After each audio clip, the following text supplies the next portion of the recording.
नमस्ते बच्चों, कैसे हो आप? आई होप आप लोग सब बढ़िया होंगे। तो चलो आज फिर से मैं लेके आई हूँ क्लास 7th का विज्ञान चैप्टर 2, जिसका नाम है प्राणियों में पोषण। बच्चों, हम इसके कुछ चीज़ें पहले जान चुके हैं। पिछली वीडियो में हम लोगों ने बहुत कुछ इसके बारे में पढ़ चुका है, जैसे कि खाद्य अंतःग्रहण की विभिन्न विधियाँ। उसके अलावा हम लोगों ने क्या देखा है, मानव में पाचन तंत्र, मतलब मानव में पाचन कैसे होता है। मुख, पहले पाचन कहाँ से होता है? मुख से होता है ना। फिर ग्रास, नली, ग्रसिका, अमाशय, छोटी आंत, बड़ी आंत, तो हम अमाशय तक पढ़ चुके हैं। जैसे इसमें है मुख से भोजन लिया, फिर लाला ग्रंथि क्या होती हैं, पाचन, है ना, ये सब हम लोग पढ़ चुके हैं। मुख एवं मुख गुहिका, अंतःग्रहण क्या कहलाता है, ये भी हम जान चुके हैं।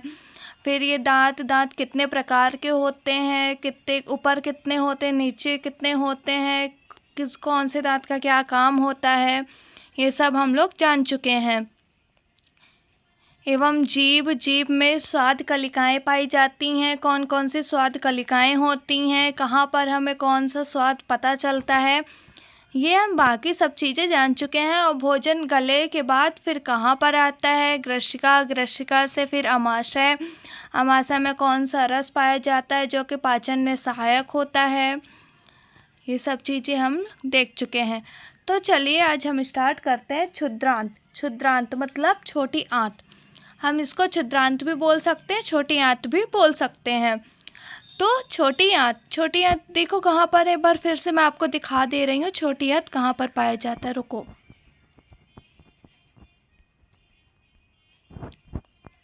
ये देखो बच्चों, ये क्या है? मानव का शरीर है।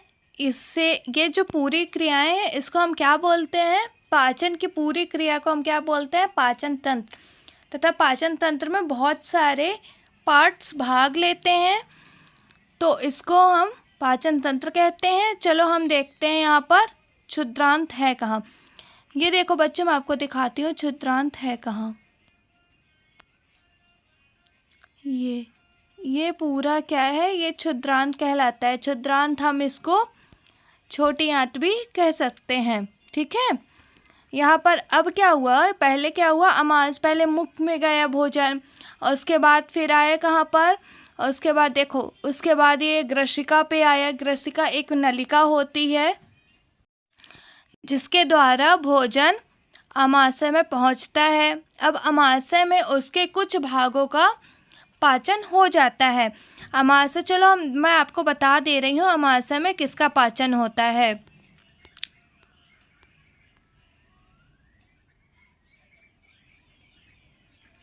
ये थैलीनुमा संरचना होती है इसमें, ठीक है। ये जीवाणु को नष्ट भी करता है। इसमें श्लेष्मल पाया जाता है जो कि जीवाणुओं को नष्ट करता है। तथा इसमें जठर रस, पाचक रस पाया जाता है जो कि प्रोटीन को सरल पदार्थों में विघटित करता है। यहाँ पर लिखा है बच्चों, आप देखो, ये प्रोटीन को सरल पदार्थों में विघटित करता है। तो मतलब प्रोटीन का पाचन कहाँ हुआ? अमाशय में हुआ। और मैं बताई थी ना कि भोजन के घटक कौन कौन से? कार्बोहाइड्रेट, प्रोटीन, वसा, खनिज, लवण, ये हैं। अब जब हम इसका देखो, जब अब अमाशय में प्रोटीन का पाचन हो गया, अब इसके आगे देखते हैं छोटी आंत में होता क्या है, क्षुद्रांत में होता क्या है। क्षुद्रांत लगभग 7.5 मीटर लंबी अत्यधिक कुंडलित नली है। मैं भी आपको डायग्राम में भी दिखाई ना, वो ऐसे ऐसे कुंडलित है, एकदम आपस में मुड़े हुए हैं बहुत सारे। अगर हम इसको सीधा करेंगे ना बच्चों, तो इसकी लंबाई 7.5 मीटर लंबी है। ये इतना छोटा इसलिए दिखाई देता है क्योंकि ये पूरे कुंडलित है, ठीक है। यह यकृत एवं अग्नाशय से स्राव प्राप्त करती है। इसके अतिरिक्त इसकी भित्ति से भी कुछ रस स्रावित होती हैं। अब यकृत और अग्नाशय कहाँ पाया जाता है, मैं आपको दिखाती हूँ। ये देखो बच्चों, ये यकृत है, ये यकृत है जिसको हम लीवर कहते हैं, यकृत है। इसमें देखो पित्ताशय, एक थैली होती है जिसमें पित्तरस पाया जाता है। और अग्नाशय ये है, अग्नाशय ये पेंक्रियास, ये क्या है, अग्नाशय है। ठीक है, आपको पता चला। पेंक्रियास से भी एक रस स्त्रावित होता है और छोटी आंत से भी एक रस स्त्रावित होता है। इसके अतिरिक्त इसकी भित्ति में भी कुछ रस स्त्रावित होते हैं। ठीक है, यकृत हरे लाल भूरे रंग की ग्रंथि है, मैंने आपको कलर भी इसका दिखाया, जो उदर के ऊपरी भाग में दाहिनी ओर अव्यवस्थित होती है। यह शरीर की सबसे बड़ी ग्रंथि है। जो यकृत है ये शरीर की सबसे बड़ी ग्रंथि है। यह पित्तरस स्त्रावित करती है, इसमें पित्तरस पाया जाता है जो कि भोजन पाचन की क्रिया में पित्तरस स्त्रावित करती है, जो एक थैली में संग्रहित होती है। इसे पित्ताशय कहते हैं। मैंने आपको दिखाया था ना, पित्ताशय एक थैली नुमा संरचना, उसमें पित्तरस पाया जाता है। पित्तरस वसा के पाचन में महत्वपूर्ण भूमिका निभाती है। अब पित्तरस किसके पाचन में महत्वपूर्ण भूमिका निभाती है? वसा के पाचन में। अग्नाशय हल्के पीले रंग की बड़ी ग्रंथि है जो अमाशय के ठीक नीचे स्थित होती है।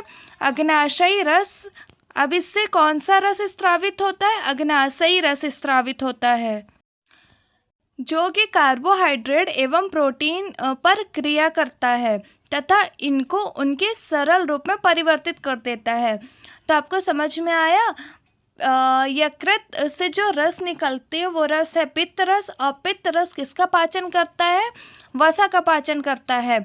और अग्नाशय से अग्नाशयी रस निकलता है जो कि कार्बोहाइड्रेट एवं प्रोटीन पर क्रिया करता है।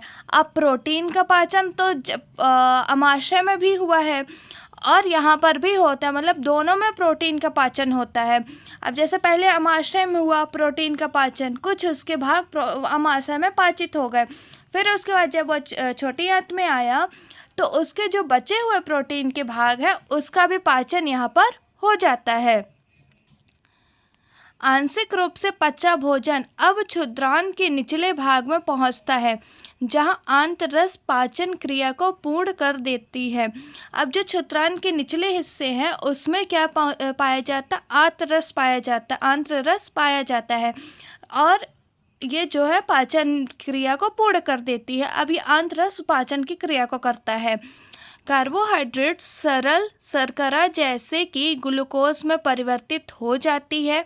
अब कार्बोहाइड्रेट किस में परिवर्तित होती है? शर्करा, जैसे कि ग्लूकोज एक शर्करा ही है तो उसमें परिवर्तित हो जाती है। वसा अम्ल एवं ग्लिसरॉल में तथा प्रोटीन एमिनो अम्ल में परिवर्तित हो जाती है।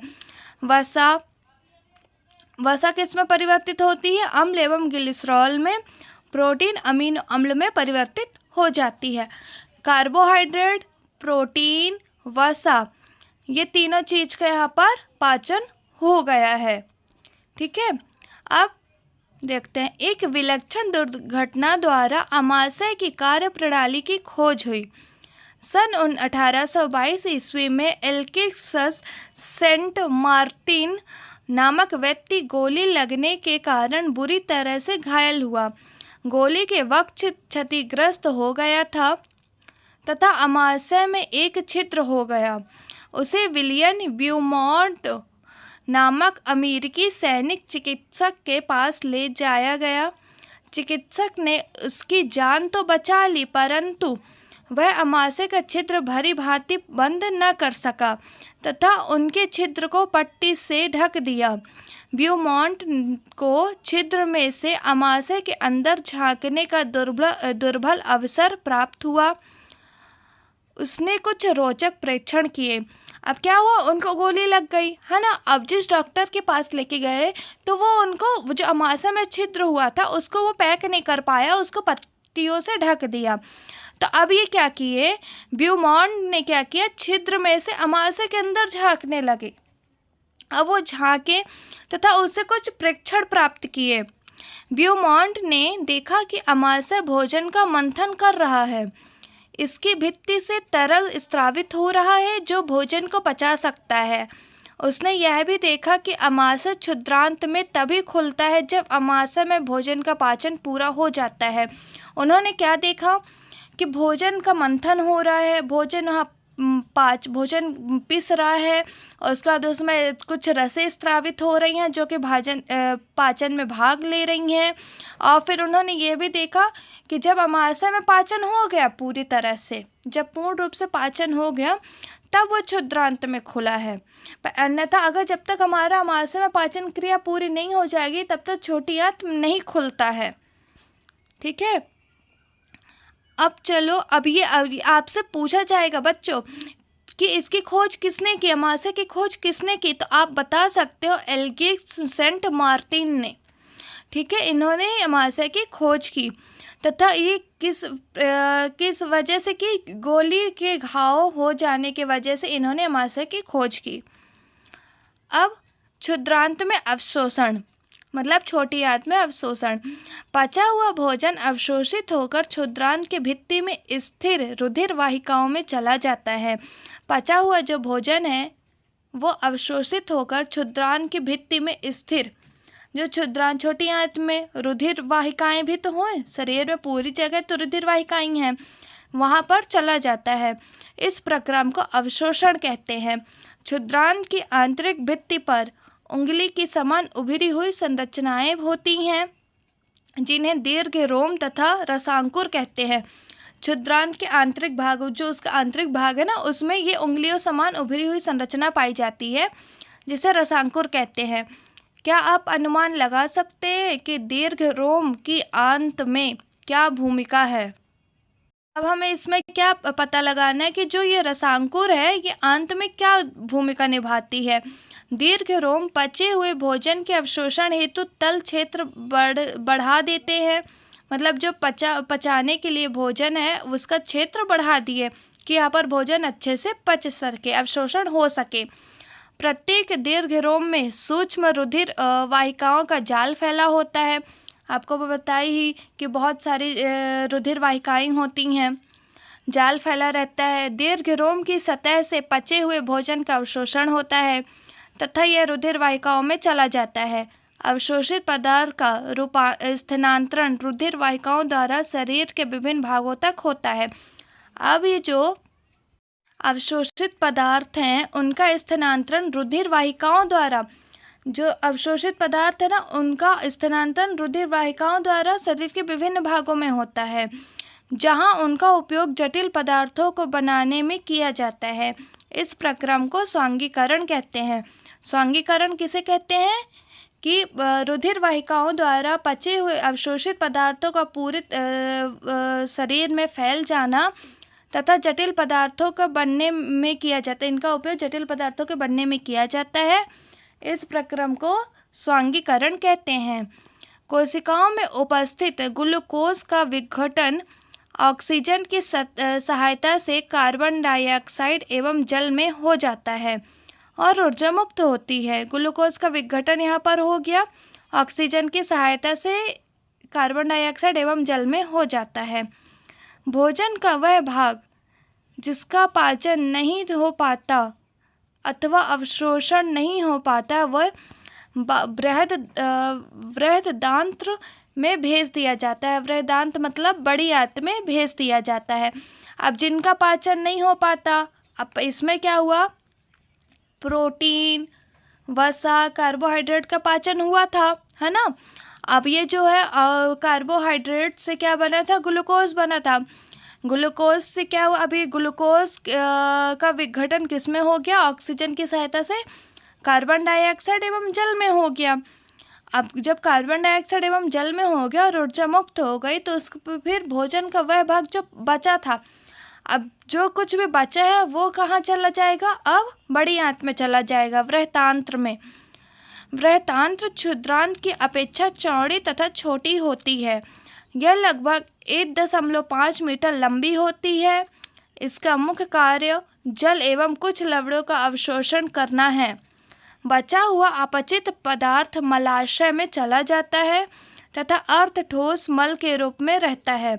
जो ठोस होते हैं, जो अर्ध ठोस होते हैं, वो मल के रूप में होते हैं, और जो अपचित पदार्थ है, अब जो नहीं, जिनका पाचन नहीं हो सकता, वो मलाशय का रूप ले लेते हैं तथा इसमें जल एवं कुछ लवणों का अवशोषण हो जाता है। खनिज लवण वगैरह भी पाए जाते हैं ना, बताई थी आपको मैं। अब गुदा द्वारा यह मल बाहर निकाल दिया जाता है, इसे निकाशन कहते हैं। घास खाने वाले जंतुओं में पाचन। क्या आपने गाय, भैंस तथा घास खाने वाले शाकाहारी अन्य जंतुओं को देखा है? वे उस समय भी लगातार जुगाली करते रहते। अभी जुगाली करना क्या, आप लोगों को कभी देखे गाय भैंस को देखे ऐसे मुंह को कुछ भी नहीं है, उनके मुंह में कुछ भी नहीं खा रहा, फिर वो अपने मुंह को चलाते रहते हैं ऐसे मतलब जैसे अपन खाते समय चलाते हैं ना, वैसे वो चलाते रहते हैं, फालतू ही चलाते रहते हैं। उसको क्या कहते हैं? जुगाली कहते हैं। जब वे खा न रहे हों, जब वे खाना मतलब खाली कुछ भी नहीं खा रहे, तब भी वो जुगाली करेंगे। वास्तव में वे पहले घास को जल्दी जल्दी निगल कर अमाशय के एक भाग में भंडारित कर लेते हैं। यह भाग रुमेन कहलाता है। अभी क्या, जैसे अपन देते हैं ना, कुछ भी खाना देते हैं या फिर वो घास खाते, तो आप लोग देखोगे वो कितने जल्दी जल्दी खा के, बहुत जल्दी जल्दी खा लेते हैं। तो वो क्या करते हैं, जल्दी जल्दी निगल के, चबाते नहीं हैं उसको अच्छे से, उसको ऐसे निगल के अमाशय में इकट्ठित कर लेते हैं। और ये जो इकट्ठित करना क्या कहलाता है? रुमेन कहलाता है। रूमेनेंट में अमाशय 4 भागों में बांटा गया है। अब ये जो जहाँ पर अमाशय में, रूमेनेंट में अमाशय 4 भागों में बटा होता है। ठीक है, ये रुमेन है जो इसमें अमाशय 4 भागों में बटा हुआ है। रुमेन में भोजन का आंशिक पाचन होता है। अब जो रुमेन है उसमें आंशिक पाचन हो गया, थोड़ा बहुत ही पाचन होगा क्योंकि वो निगला गया था, जिसे जुगाल कहते हैं। परंतु बाद में जंतु इसको छोटे छोटे पिंडों के रूप में पुनः मुख में लाते हैं। फिर जब वो नॉर्मल रहते हैं, जब वो कुछ नहीं खा रहे होते, तो वो क्या करते हैं, फिर से वापस अपने छोटे छोटे पिंडों के रूप में भोजन को वापस अपने मुख में लाए और फिर उसको चबाते हैं, तथा जिसे वह चबाता रहता है। इस प्रक्रम को रोमंथन, जुगाली करना कहते हैं तथा ऐसे जंतु रोमेंटेड अथवा रोमांथी कहलाते हैं। अभी गाय भैंस ये सब क्या कहलाते हैं? रोमांथी कहलाते हैं, रोमंथी कहलाते हैं, क्योंकि वो फिर बाद में ले आते हैं भोजन को अमाशय से और ऐसे चबाते रहते हैं। यहाँ पर क्या क्या लिखा है देखो, इसको पढ़ते हैं। कभी कभी आपको जल रूपी पतले मल के बारे में बार बार निष्कासन की आवश्यकता होती है। आप लोग बच्चों सुने होंगे कि अरे मेरा पेट खराब हो गया, मुझे बार बार लेटरिन जाना पड़ रहा, मुझे बार बार मतलब वॉशरूम जाना पड़ रहा है। तो ये सब क्या है, उसी को बोल रहा है कि जल रूपी पतले मल के बार बार निष्कासन की आवश्यकता होती है। इस स्थिति को दस्त कहते हैं। यह संक्रमण खाद्य विषाक्तता तथा अथवा अपच के कारण होता है। मतलब ऐसा संक्रमण है ये जो कि खाद्य पदार्थ कुछ ऐसे हो जाते जो हम पचा नहीं पाते, ठीक है, जिसका हम डाइजेशन नहीं कर पाते, उनके कारण ये होता है। भारत में विशेषकर बच्चों में यह अति सामान्य स्थिति है। चरमावस्था में यह घातक भी हो सकता है। इसका मुख्य कारण शरीर में जल एवं लवण की अत्यधिक क्षति होना है। इसे सहजता से नहीं टालना चाहिए। चिकित्सक के पास जाने से पूर्व ही रोगी को उबालकर ठंडा किए हुए जल में 1 चुटकी नमक एवं चीनी घोलकर पिलाना चाहिए, क्योंकि बार बार हम मल जाएंगे, बार बार हम वॉशरूम जाएंगे तो हमें पानी की कमी होगी। तो पानी की कमी को पूरा करने के लिए हमें क्या करना चाहिए, रोगी को उबालकर ठंडा किए हुए जल में 1 चुटकी नमक और 1 चुटकी चीनी का घोल पिलाना चाहिए। इसे जीवन रक्षक घोल अथवा ORS का भी कहते हैं। बेटा अगर कभी भी पानी की कमी हो या फिर अभी कभी भी आपको दस्त हो ना, तो आप ORS का घोल पी लीजिए, या फिर अगर वो नहीं है तो आप यही करिए, ठंडे पानी में 1 चुटकी नमक और 1 चुटकी शक्कर को घोल के उसको पी लीजिए, तो आपके शरीर में पानी की कमी कभी नहीं होगी। मैं आपको बता ही चुकी रोमांथी क्या कहलाते हैं।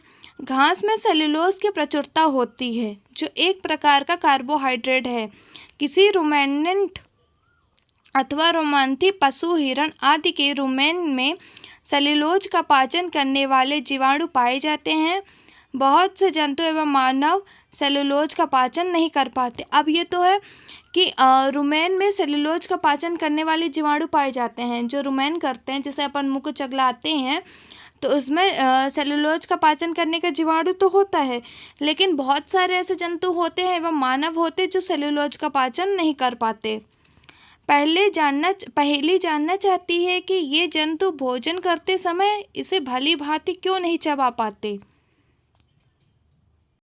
बूझो जानना चाहता है कि मनुष्य मवेशियों की तरह सेल्यूलोज को क्यों नहीं पचा सकता। अब इसमें बोला गया ना कि मनुष्य और कुछ जंतुएं सेल्यूलोज का पाचन नहीं कर सकती। अब यही दोनों जानना चाहती हैं। जानवरों जैसे घोड़ा, खरगोश आदि में क्षुद्रांत एवं वृहतांत्र के बीच एक थैलीनुमा बड़ी संरचना होती है। जानवरों में, ठीक है, कि छोटी आंत और बड़ी आंत के बीच में एक थैलीनुमा बड़ी संरचना होती है जिसे अंधनाल कहते हैं। ठीक, अंधनाल कहाँ पर है, चलो मैं आपको डायग्राम में बताती हूँ। ये अमाशय की इधर ना छोटी आंत बड़ी आंत है, तो इनमें अंधनाल होता है। ठीक है, भोजन के सेल्यूलोज का पाचन यहाँ पर कुछ जीवाणुओं द्वारा किया जाता है। जो अंधनाल है उसमें भोजन के सेल्यूलोज का पाचन कुछ जीवाणुओं द्वारा किया जाता है जो मनुष्य के आहार नाल में अनुपस्थित है। अब ये बताओ, मनुष्य के आहार नाल में क्या है, छोटी आंत है, बड़ी आंत है, उनके बीच में थैलीनुमा संरचना तो नहीं है, और ये जानवरों में पाया जाता है, जैसे घोड़ा, खरगोश के जानवरों में पाया जाता है। और यहाँ पर सेल्यूलोज का पाचन होता है, पाचन करने वाले जीवाणु पाए जाते हैं, इसलिए ये लोग सेल्यूलोज का पाचन कर लेते हैं। और जब मानव में ये थैली होती ही नहीं है तो जीवाणु कहाँ से पाया जाएगा, तो इसकी वजह से सेल्यूलोज का पाचन नहीं हो पाता। अब तब आपने उन जंतुओं के विषय में पढ़ा जिनमें पाचन तंत्र पाया जाता है, परंतु ऐसे बहुत से सूक्ष्म प्राणी हैं जिनमें ना तो मुख होता है और ना ही पाचन तंत्र। देखो बच्चों, अभी तक हमने क्या पढ़ा, ऐसे जानवर या फिर मनुष्य को पढ़ा जिनके अंदर पाचन तंत्र पाया जाता है तथा पाचन तंत्र की क्रिया होती है एवं मुख पाया जाता है। और ऐसे में बहुत सारे जीव हैं जिनमें सूक्ष्म प्राणी हैं जिनमें ना तो मुख होता है ना ही पाचन तंत्र होता है। फिर वे किस प्रकार भोजन का अंतःग्रहण करते हैं, मतलब अपने शरीर में भोजन को कैसे ग्रहण करते हैं तथा उनका पाचन करते हैं। खंड 2.4 में आप भोजन ग्रहण करने की एक अन्य रोचक विधि का अध्ययन करेंगे। चलिए देखते हैं। अमीबा में संभरण एवं पाचन। अमीबा जलाशयों में पाया जाने वाला एक कोशिकीय जीव है। अमीबा की कोशिका में एक कोशिका झिल्ली होती है। अमीबा जलाशयों में पाए, मतलब ये पानी वाली सतह में अमीबा पाई जाती है जो कि एक कोशिकीय जीव है। अब ये एक कोशिकीय मतलब क्या हुआ बेटा, क्योंकि इसमें एक कोशिका पाई जाती है। आपको तो पता होगा ना कोशिका क्या होती है, हमारे शरीर की संरचनात्मक एवं क्रियात्मक इकाई है। पिछले पाठ में मैंने इसको आपको बहुत अच्छे से बताया था कि हमारा शरीर किससे मिलकर बना है, कोशिकाओं से मिलकर बना है। कोशिका हमारे शरीर की एक सूक्ष्मतम इकाई है। जैसे कि मैं आपको बताई थी, याद करो बच्चों आप, कि एक दीवार किससे मिलकर बना होता है, ईंटों से मिलकर बना हुआ होता है, तो वो एक ईंट क्या हुआ, उस दीवार की सूक्ष्म इकाई हुआ। वैसे ही हमारा शरीर पूरे बहुत सारी कोशिकाओं से मिलकर बना हुआ होता है, और एक कोशिका क्या कहलाती हैं, सूक्ष्म इकाई कहलाती हैं। तो वैसे ही अमीबा में केवल एक को हम बहुत सारी कोशिकाओं से मिलकर बने हैं, और अमीबा क्या है, एक कोशिकीय जीव है, मतलब इसमें केवल एक कोशिका पाई जाती है। अमीबा की कोशिका में एक कोशिका झिल्ली होती है, इसमें सेल वॉल होता है। एक गोल सघन केंद्रक एवं कोशिका द्रव में बुलबुले के समान अनेक धानियां होती हैं। अमीबा निरंतर अपनी आकृति एवं स्थिति बदलती रहती है। अब ये एक कोशिकीय जीव है ना, तो ये अपनी आकृति बदल सकती है, इसका आकृति निश्चित नहीं होता है एवं स्थिति भी बदल गया है। एक अथवा अधिक अंगुली के समान प्रवर्धक निकालता है। अब ये इसमें देखो, ये डायग्राम है, ये अमीबा है, देखो ये उंगलियों के समान इसकी संरचना निकली है। देखो इसका डायग्राम कैसा है, ये कभी भी अपना स्थिति बदल देती है। यह एक अथवा अधिक उंगलियों के समान प्रवर्धक निकालता रहता है, जिन्हें पदाभ कहते हैं। अब ये जो उंगलियों जैसी संरचना है, ये सब क्या कहलाती हैं? पदाभ कहलाती हैं, जो इन्हें गति देने एवं भोजन पकड़ने में सहायता करती है। अभी जैसे भोजन यहाँ पर है, ठीक है, देखो जैसे मान लो मैं आपको बताती हूँ, जैसे भोजन यहाँ पर है तो ये क्या करेगा, ये वाले हिस्से को बढ़ा के भोजन को पकड़ लेगा। इसको ये वाला हिस्सा नहीं इधर लाना पड़ेगा, इसको ये वाले हिस्से से पकड़ लेगा, ठीक है। अमीबा कुछ सूक्ष्म जीवों का आहार करता है, मतलब अमीबा क्या है, सूक्ष्म जीवों को खाता है।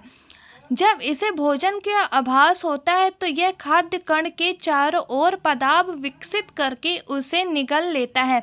मैंने आपको बताया ना कि अगर भोजन उसको यहाँ पर है तो वो कहीं से भी ले सकता है, वही बता रहा है इसमें कि वो चारों तरफ कहीं भी अपने पदार्थ को निकाल के भोजन को एकत्रित कर सकता है। खाद्य पदार्थ उसका खाद्य धानी में फंस जाते हैं। अभी जो खाद्य धानी है, ये देखो, ये दिखाई दे रहा है इसमें, ये खाद्य धानियाँ नीली नीले, ये क्या है, इसमें फंस जाती हैं खाद्य पदार्थ।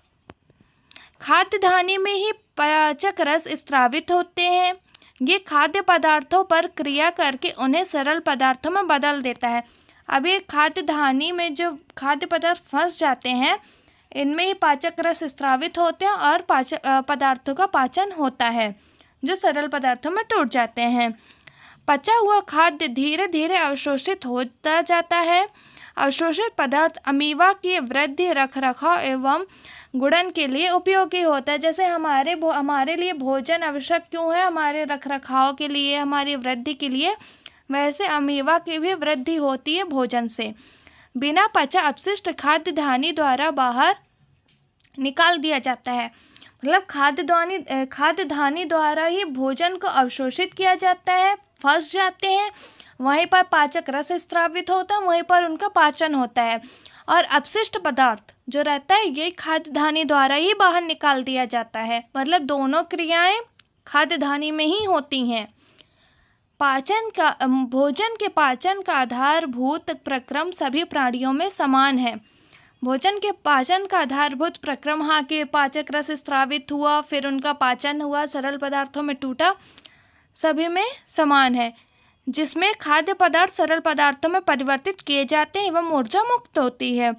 अगले अध्याय में आप आंत द्वारा अवशोषित खाद्य पदार्थों का शरीर के अन्य भागों में स्थानांतरण के विषय में पढ़ेंगे। अब हम ये सब चीज़ें कब पढ़ेंगे, नेक्स्ट क्लास में पढ़ेंगे, चैप्टर 3 में पढ़ेंगे, ठीक है। अब ये इसके कुछ मुख्य हैं, जैसे कि अवशोषण, एमिनो अम्ल, अश्वांगीकरण, पित्त रस, मुख्य गुहिका, रदनक, सेलुलोज, पाचक तंत्र, ये सब हैं। और इसके अभ्यास के कुछ प्रश्न हैं, है ना। थोड़ा सा आपने क्या सीखा ये देख लेते हैं। जंतु पोषण में पोषण आवश्यकताएं, भोजन अंतःग्रहण की विधियां एवं शरीर में इनका उपयोग सम्मिलित है, ये पता है हमें। आहार नाल तथा स्रावित ग्रंथियां संयुक्त रूप से भोजन के पाचन तंत्र का निर्माण करती हैं। इसमें मुख्य गुहिका, ग्रसिका, आमाशय, क्षुद्रांत, बृहदांत जो मलाशय में समाप्त होती है, तथा गूदा सम्मिलित है। गूदे से अवशिष्ट पदार्थ निकलते हैं। पाचक रस स्रावित करने वाली मुख्य ग्रंथियां हैं लाला ग्रंथियां, यकृत, अग्नाशय, आमाशय की भित्ति एवं क्षुद्रांत की भित्ति में पाचक रस स्रावित करती हैं। अभी हमने जान लिया है। विभिन्न जानवरों में भोजन ग्रहण करने की विधियां भी भिन्न हैं। हाँ, सभी जानवरों में अलग अलग विधि से पाचन होता है। पोषण एक जटिल प्रक्रम है जिसमें अंतःग्रहण, पाचन, अवशोषण, स्वांगीकरण, निष्कासन शामिल है। मंड जैसे कार्बोहाइड्रेट का पाचन मुख में ही प्रारंभ हो जाता है। प्रोटीन का पाचन आमाशय में प्रारंभ होता है। यकृत द्वारा स्रावित पित्त, अग्नाशय से अग्नाशयी रस स्राव एवं क्षुद्रांत भित्ति द्वारा स्रावित पाचक रस की क्रिया से भोजन के सभी घटकों का पाचन क्षुद्रांत में पूरा हो जाता है। अभी आप लोगों ने देखा है। जल एवं कुछ लवण बृहदांत्र मतलब बड़ी आंत में अवशोषित होते हैं। अवशोषित पदार्थ शरीर के विभिन्न भागों को स्थानांतरित कर दिए जाते हैं। बिना पचे अवशिष्ट जिनका अवशोषण नहीं होता, मल के रूप में गूदा द्वारा शरीर से बाहर निकाल दिए जाते हैं। गाय, भैंस एवं हिरण जैसे घास खाने वाले जंतु रोमथी कहलाते हैं। वे पत्ती का अंतःग्रहण तीव्रता से करके उन्हें निगल लेते हैं तथा रुमेन में भंडारित कर लेते हैं और कुछ अंतराल के बाद भोजन पुनः मुख में आ जाता है और पशु धीरे धीरे जुगाली कर उसे चबाते हैं। अमीबा में भोजन का अंतःग्रहण पदार्थ की सहायता से होता है तथा इसका पाचन खाद्य धानी में होता है तथा अपशिष्ट पदार्थ में खाद्य धानी में निकलता है। ठीक है, आपको आई होप आप लोगों को ये सब समझ में आया होगा।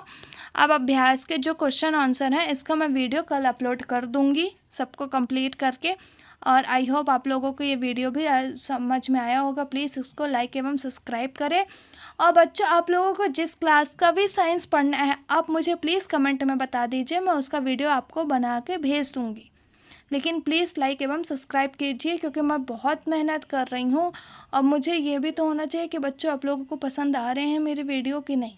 Please, thank you.